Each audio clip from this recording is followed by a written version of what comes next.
dalam Islam itu seorang suami kewajibannya hanyalah menafkahi lahir dan batin, disesuaikan sama kemampuan. Tapi kewajiban nafkah itu wajib laki-laki. Walaupun istrinya anak orang kaya, apa itu penting. Nah, siapa yang paling kompeten dalam finansial, itu yang harus dikasih amanah. Karena barang siapa yang dia memberikan amanah pada yang bukan ahlinya, tunggu kehancurannya.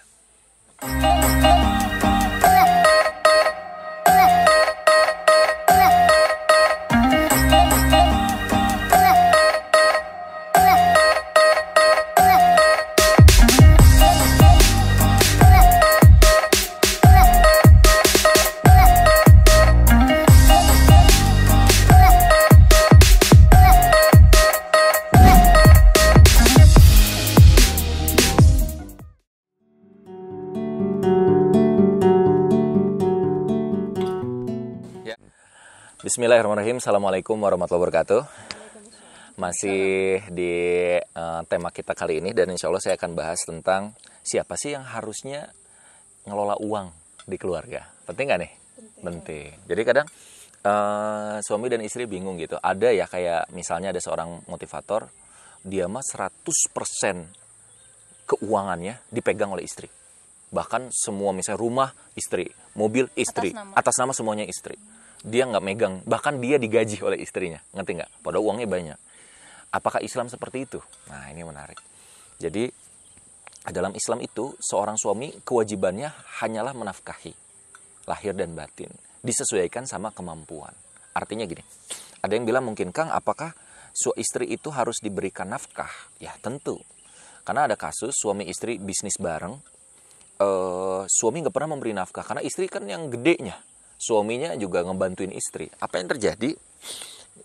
Akhirnya ketika perusahaan besar, suaminya didepak, nggak dikasih uang, cerai. Istrinya nikah, jadi istri ketiga. Seorang yang lebih kuat lagi. Ini real. Ini teman kita, pernah. Wah, mengerikan banget gitu ya.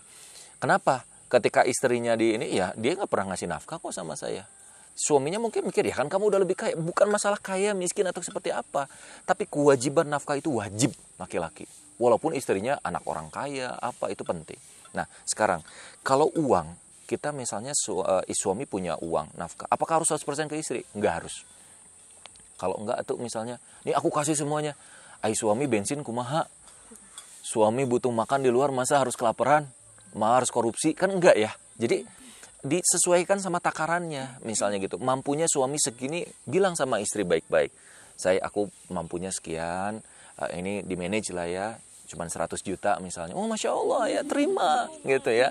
Cuma misalnya gitu ya, cuma. Ada yang cuma, jadi 100 juta, 10 juta, itu kan cuma relatif gitu. Saya punya ibu, umi saya itu, dikasih oleh ayah saya itu, terbatas banget gitu. Dari dulu. Ya maksudnya nggak terbatas banget ya, maksudnya ya segitu ya, karena misalnya anaknya kan banyak gitu, anaknya 5 gitu ya, tapi misalnya 2 juta nih atau 2 juta atau berapa gitu ya, dari dulu tuh gitu. Tapi ibu saya tuh dari uang segitu jadi 20 juta, bisa nabung banget, dari 200 juta gitu, asetnya di mana-mana. Ini ibu yang cerdas gitu loh. Ya. Justru kadang asetnya ayah saya sama asetnya ibu saya kayaknya lebih banyak asetnya ibu saya. Padahal ibu saya nggak dapat uang, kan saya baru kemarin mungkin ngasih ke Umi, dari dulu nggak, tapi bisa gitu loh. Uang ini puterin, menghasilkan. Nah, kalau punya istri yang kayak gitu, kasih banyak uang. Oke, kalau ya. Tapi ada juga yang sebaliknya. Istri itu nggak bisa manage, dikasih 10 juta habis, 5 juta juga habis, 3 juta juga habis, 1 juta habis, 100 ribu habis, ya udah kasih 100 ribu. Ngerti nggak nih? Kasih aja 100 ribu. Nanti habis kan minta lagi, ya sama kasih lagi aja gitu loh. Jadi nggak bisa kita samakan satu tipe wanita ini dan wanita ini. Nah, misalnya suami yang boros nih.